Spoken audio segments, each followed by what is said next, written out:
Base commanders usually arrive in polished SUVs with full honors. Captain Sarah Jennings arrived in a muddy jeep wearing unpatched fatigues. She wanted to see the rot hidden within her new command. What she found was a pack of arrogant operators eager to break the new girl. They chose poorly. Dust swirled across the scorched asphalt of Naval Special Warfare Group Annex in Coronado as a beat-up civilian Jeep Wrangler rolled through the secondary gates. It was 3 days before the official change of command ceremony. The base was expecting a highly decorated, notoriously lethal officer to take the reins, Captain Sarah Jennings, the first female Navy SEAL in history, to not only survive Bud/S, but to lead a Tier 1 element in combat. What the base personnel did not know was that Captain Jennings despised pomp and circumstance. She preferred ground truth. Parking her vehicle near the transient barracks, Sarah stepped out. She wore faded woodland camouflage trousers, a simple olive-drab tactical shirt, and scuffed combat boots. No rank insignia adorned her collar. No trident was pinned to her chest. Her dark hair was pulled back into a tight utilitarian bun, and her eyes, a piercing, calculating brown, scanned the dilapidated exterior of the logistics hangar. She had read the confidential reports. The annex had a toxicity problem. Retention was down, hazing complaints were up, and a rogue boys' club mentality had taken root under the previous commander's negligent watch. General Arthur Higgins had sent her here to cut out the infection. She needed to find the source. Slinging a heavy olive duffel over her shoulder, Sarah walked into the processing office. The room smelled of stale coffee floor wax and sweat. Behind the counter sat Petty Officer First Class Connor Hayes. Hayes was built like a cinder block with tribal tattoos snaking down his forearms and a perpetually sneering expression that suggested he found everyone beneath him. Beside him, leaning against a filing cabinet with a dip of tobacco in his lip, was Chief Petty Officer David Granger. Granger was supposed to be the seasoned enlisted leadership, the steady hand, but his apathetic posture told Sarah everything she needed to know about why this unit was failing. "Can I help you, sweetheart?" Hayes asked, not bothering to look up from his phone. Sarah rested her duffel on the counter. "Checking in. Transient personnel. I was told to report to the logistics holding platoon until my paperwork clears." Granger spat a stream of brown liquid into a plastic bottle and chuckled. "Logistics. Right. They're sending us the admin clerks now to toughen them up. Name." "Jennings," Sarah said evenly. Hayes finally looked up, his eyes raking over her form with undisguised contempt. He took in her lack of rank, her lean but unassuming build, and the quiet stillness of her posture. To a trained eye, that stillness was a warning, the coiled tension of an apex predator. To an arrogant bully like Hayes, it just looked like submissiveness. "Listen up, Jennings." Hayes sneered, standing up to use his height to intimidate her. "I don't care what cushy desk job you came from. This is an operational annex. We deal with Tier 1 operators here. SEALs, SWCC. The real deal. We don't have time to babysit some lost secretary who wanted to play G.I. Joe. You're in my holding platoon, which means you belong to me until your transfer order's clear. You breathe when I say, you mop when I say, and if you get in the way of my guys, I'll make your life a living hell. Understand?" Sarah's face remained a mask of polite indifference. Inside, she was taking notes. Petty Officer First Class Hayes. Insubordinate, hostile, leveraging unearned authority. "Understood," Sarah replied, her voice soft but steady. "Good," Chief Granger chimed in, wiping his mouth. Hayes put her on the armory detail. "The grease traps need scrubbing, and the 50 cals need breaking down. Let's see if she breaks a nail." For the next 48 hours, Sarah Jennings became the ghost of the annex. She was assigned the most grueling, demeaning tasks Hayes could conjure. She scrubbed the armory floors with a toothbrush. She hauled 80-pound crates of ammunition across the blazing tarmac under the midday California sun. She was denied access to the main mess hall and told to eat MREs behind the motor pool because, as Hayes put it, the operator dining facility is for warfighters, not baggage. Through it all, Sarah did not complain. She worked with a terrifying mechanical efficiency that began to unnerve some of the junior sailors. She dismantled and cleaned the M2 Browning .50 caliber machine guns in record time, her hands moving over the complex weaponry with the muscle memory of a seasoned gunner. When Hayes came to inspect her work, hoping to find a speck of carbon so he could smoke her with push-ups, he found the weapons pristine. Frustrated that he couldn't break her spirit through labor, Hayes escalated his tactics. He began to rally his clique. During her shifts, Hayes and his sycophants would corner her in the supply bays, intentionally knocking over stacks of carefully inventoried gear. "Oops, looks like the new girl is clumsy," Hayes mocked as 50 pairs of tactical boots spilled across the concrete floor. "Better pick that up, Jennings, before I write you up for destruction of government property." Lieutenant Eric Dawson, a junior supply officer, walked past the aisle as the boots hit the floor. Dawson knew exactly who Sarah was. He had processed her highly classified transfer orders 2 days prior. Seeing the legendary Captain Jennings on her hands and knees, picking up boots while a petty officer taunted her, made Dawson's blood run cold. He stepped forward, his mouth opening to intervene. "Hey, Hayes, what the hell do you think?" Dawson started. Sarah shot a glance at the lieutenant. It was a micro-expression, a subtle, razor-sharp shake of her head. "Stand down." Dawson swallowed hard, his face pale. He abruptly spun on his heel and walked away, terrified of interfering with whatever psychological trap the captain was laying. Hayes laughed, misinterpreting the lieutenant's retreat. "See that?" Hayes gloated. "Even the officers don't care about you. You're nothing here, Jennings, just a speed bump." Sarah picked up a boot, inspecting the tread calmly. "Just picking up the trash." "Hayes," she said quietly. By the third morning, the rumors around the base were swirling. The new logistics girl was a freak. She didn't sweat, she didn't complain, and she stared right through people. Hayes was losing face among his peers. His brand of leadership relied entirely on fear and domination, and Sarah's stoic resilience was a direct threat to his ego. He needed to humiliate her publicly. He needed to break her where everyone could see it. At 600, Hayes marched into the transient barracks holding area and kicked the metal frame of Sarah's bunk.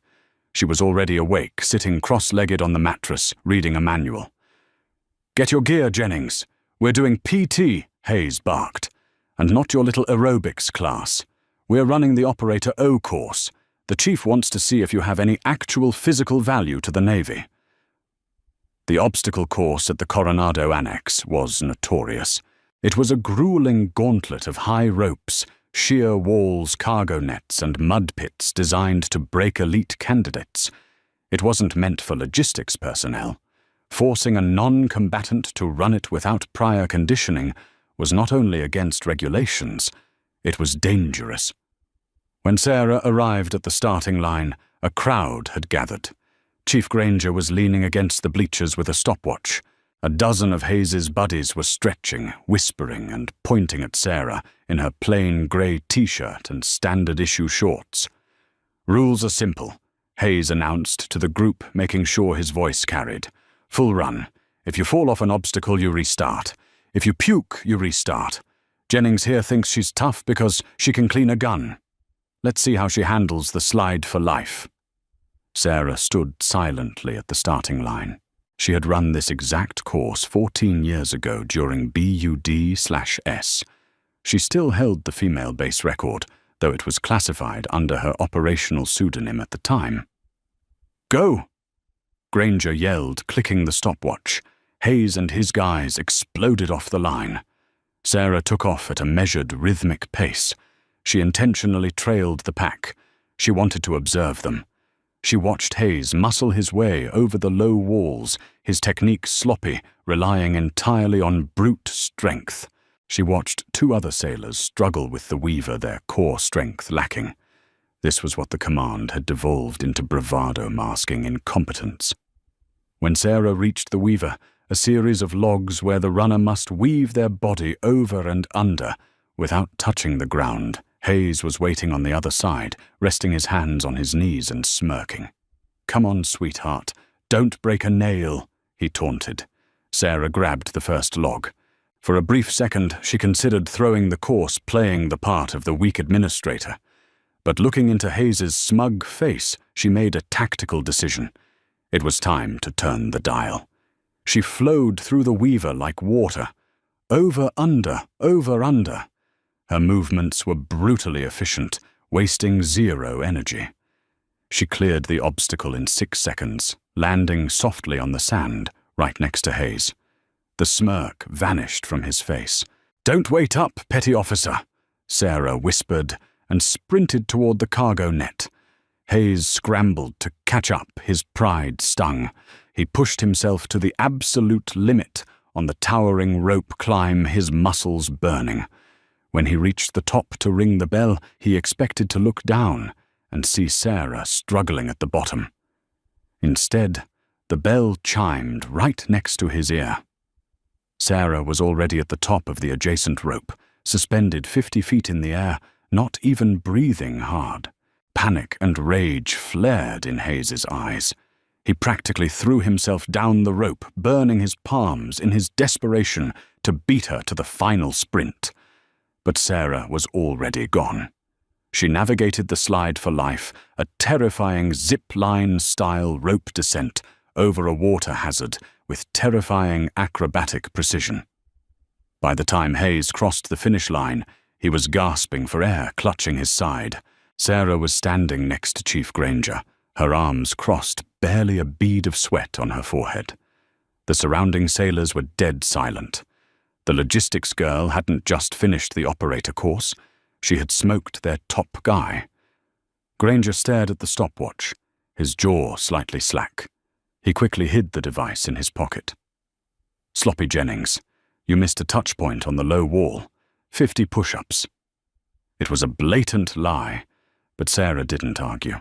She dropped to the dirt and began hammering out perfect chest-to-ground push-ups. Hayes stormed over his face, purple with humiliation. He leaned down his voice, a venomous hiss in her ear. "You think you're smart. You think showing off makes you one of us." Hayes spat.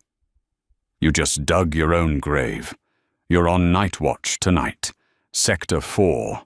All night. By yourself." Sector 4 was the decommissioned shipyard at the edge of the base. It was a sprawling graveyard of rusted hulls and shipping containers, pitch black and notoriously dangerous. Protocol dictated it be patrolled by pairs armed with live ammunition due to recent issues with local scrap smugglers breaching the fence line. Sending a single, supposedly unarmed logistics clerk out there was beyond hazing. It was a severe dereliction of duty. Sarah finished her 50th push-up and rose gracefully to her feet. She locked eyes with Chief Granger, who quickly looked away complicit in the order. "Sector 4, I petty officer." Sarah said, her voice dropping an octave, taking on a chilling, authoritative edge that made the hair on Hayes's arms stand up. "I'll take the night shift." As she walked away toward the barracks, she reached into her pocket and pulled out an encrypted satellite phone. She dialed a secure number. It was time to spring the trap. "Dawson," Sarah said, as the lieutenant picked up on the first ring. "Captain Jennings. Ma'am, I am so sorry about earlier. I didn't—" "Save it, Eric. You followed orders." Sarah cut him off her tone, shifting entirely from the submissive clerk to the base commander. "I've seen enough. The infection is worse than General Higgins thought. Granger is complicit. Hayes is a liability. Have the Provost Marshal stage a squad of military police outside Sector 4 tonight at 0200. And Dawson, yes, ma'am. Have my dress uniform pressed and brought to my office by 0600 tomorrow. The Ghost Act is over.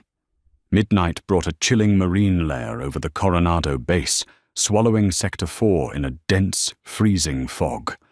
The decommissioned shipyard was a labyrinth of rusting, dry docks, stacked shipping containers and shadowed alleyways. It smelled heavily of oxidized iron, stagnant seawater, and decay.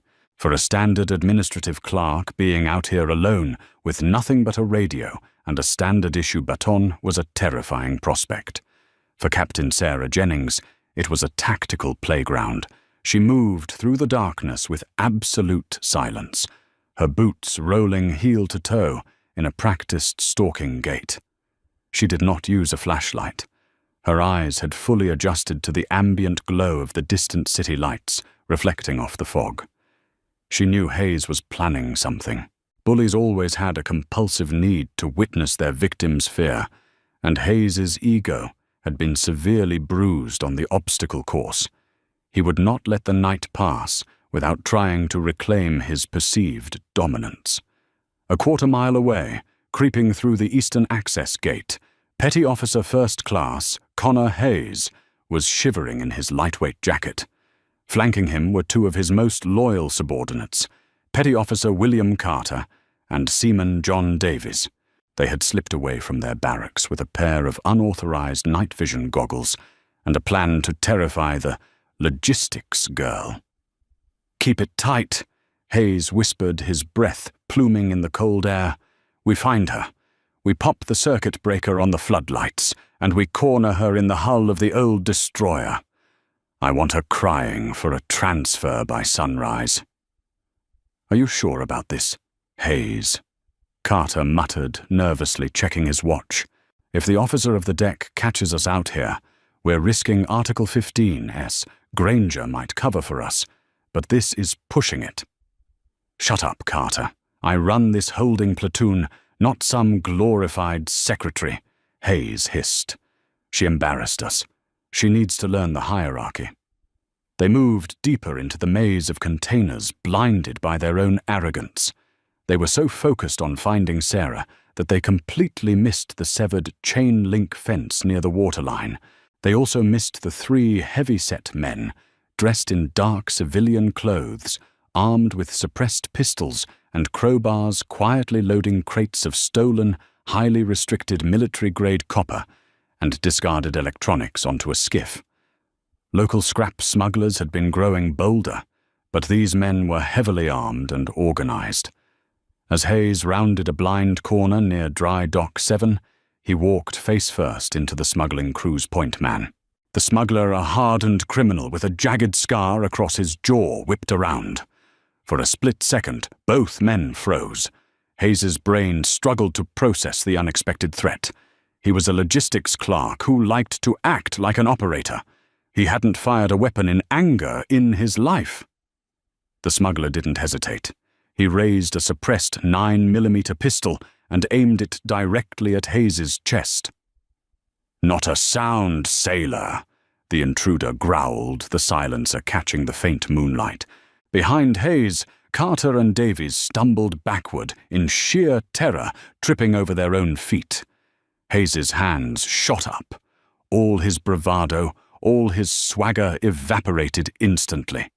He opened his mouth, but only a pathetic, high-pitched gasp escaped. He was going to die in a rusted shipyard because he wanted to play a prank. Suddenly, the darkness above them seemed to detach itself.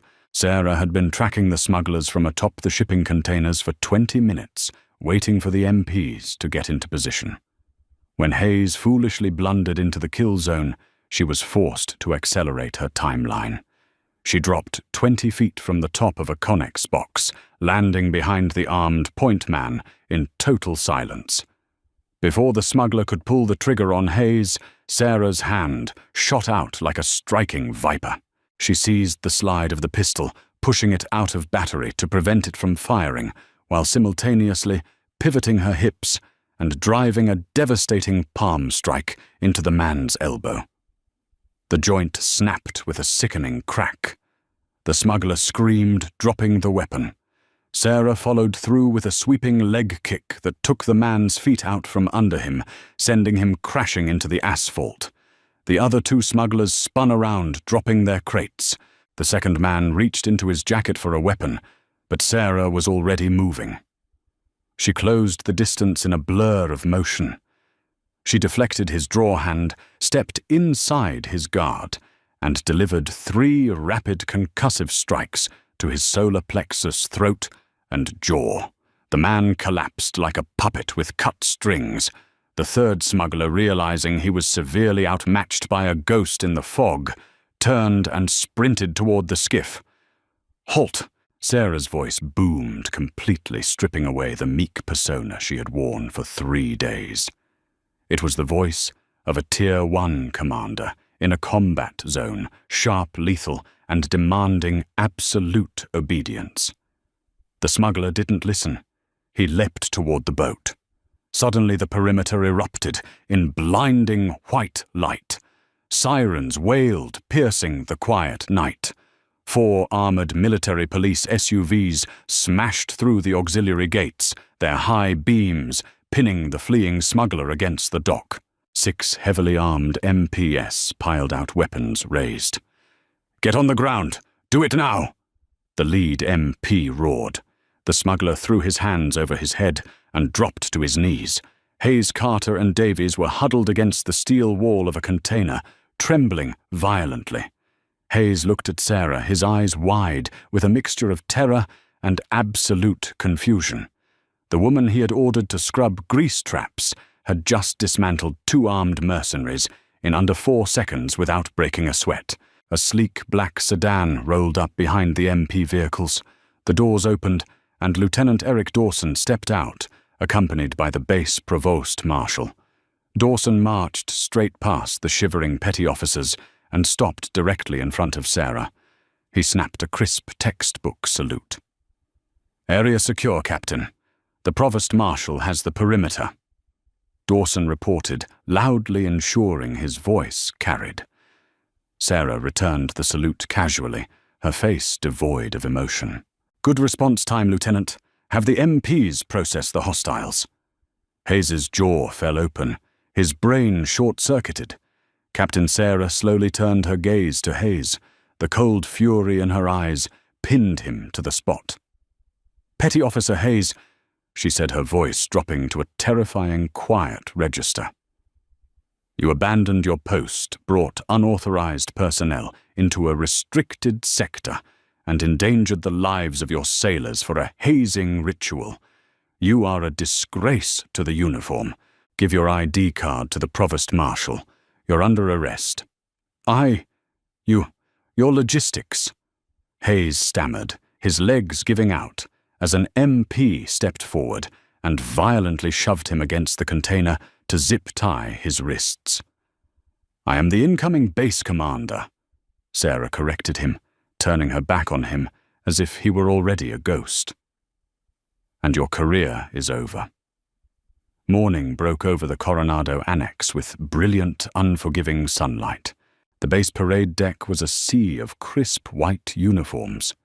Every sailor operator and officer assigned to the command stood at attention for the mandatory change of command ceremony. The mood was incredibly tense. Word of the midnight raid at Sector 4 had spread through the barracks like wildfire, but the details were fragmented and wild.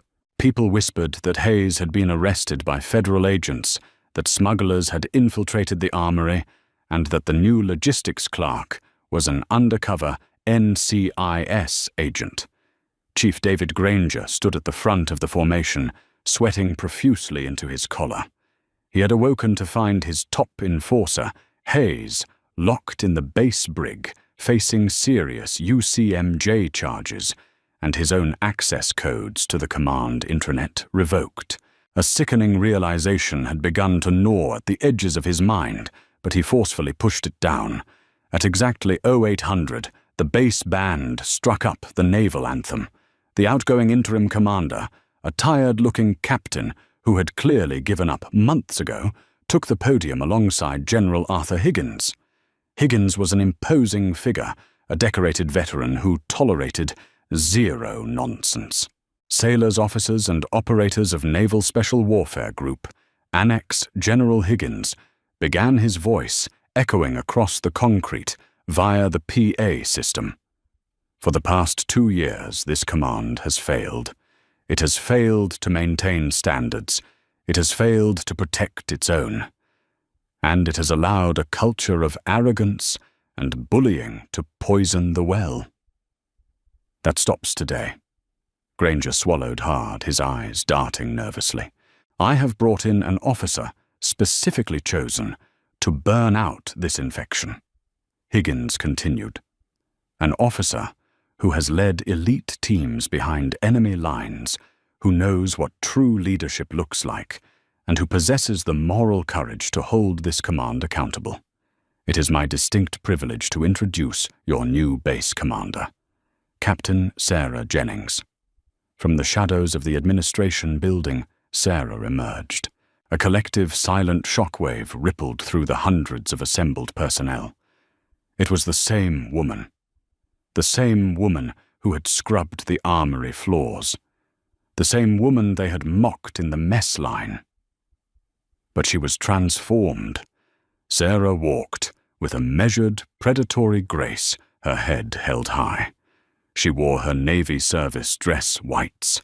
On her left breast rested a terrifying stack of ribbons, the Silver Star, the Bronze Star, with a V device for valor, the Purple Heart, and rows of campaign medals from highly classified deployments. But it was the golden insignia pinned above those ribbons that made the breath catch in the throats of the assembled SEALs. The trident. She was a SEAL. She was the legendary ghost operator they had all heard whispers about in the team rooms, the woman who had shattered every glass ceiling in special warfare, and they had made her pick up boots from the floor. Chief Granger's knees buckled slightly. The color drained entirely from his face. He felt physically ill as he remembered telling a highly decorated combat veteran to clean grease traps. Sarah stepped up to the podium. General Higgins saluted her and stepped back. She adjusted the microphone. Her dark eyes swept over the formation, resting for a painfully long moment on Chief Granger. Leadership. Sarah's voice rang out crystal clear and devoid of any warmth, is not defined by the volume of your voice, the fear you instill in your subordinates, or the privileges you steal for yourself. Leadership is a sacred trust. It is the willingness to eat last, to work the hardest, and to bleed for the men and women standing to your left and right. She paused, letting the silence hang heavy over the deck. Over the past 3 days, I conducted a tactical assessment of this unit from the ground up, Sarah continued. I found pockets of excellence, but I also found a staggering amount of cowardice masquerading as toughness. I found non-commissioned officers who leveraged their rank to bully juniors. I found complacency. She pointed a perfectly manicured finger directly at Granger. Chief Granger, fall out and report to the Provost Marshal's office. You are relieved of duty pending a formal investigation into dereliction of command and fostering a hostile work environment. Granger opened his mouth to speak, to beg, to offer some kind of excuse, but the absolute finality in Sarah's eyes silenced him. Trembling, he broke ranks, his head bowed, and walked away under the gaze of 300 silent sailors. The untouchable chief was gone in a matter of seconds. Petty Officer Hayes is currently in federal custody, Sarah announced to the wider formation. He will face a court-martial for his actions last night. Let that be a clear message to anyone else who believes they are above the standard. Sarah leaned closer to the microphone, her voice carrying a steely resolve. There are no more boys' clubs. There are no more untouchable cliques. From this moment forward, we earn our paychecks. We train harder than our enemies. We support our teammates, and we operate with flawless integrity. If you cannot meet that standard, submit your transfer papers today. Because if you stay, and you fail my standards, I will personally see you out the gate. Command is mine." She stepped back and threw a razor-sharp salute to the flag. "Dismissed." The silence on the parade deck was absolute. As Captain Sarah Jennings turned and walked back toward her new headquarters, the sailors finally understood. The reign of bullies was over. The base had a real commander now, and she was not someone they would ever cross again. Did you love this story of ultimate karma? Sometimes the quietest people in the room are the most dangerous. If Captain Jennings's epic takedown of toxic bullies gave you chills, hit that like button and share this video with your friends.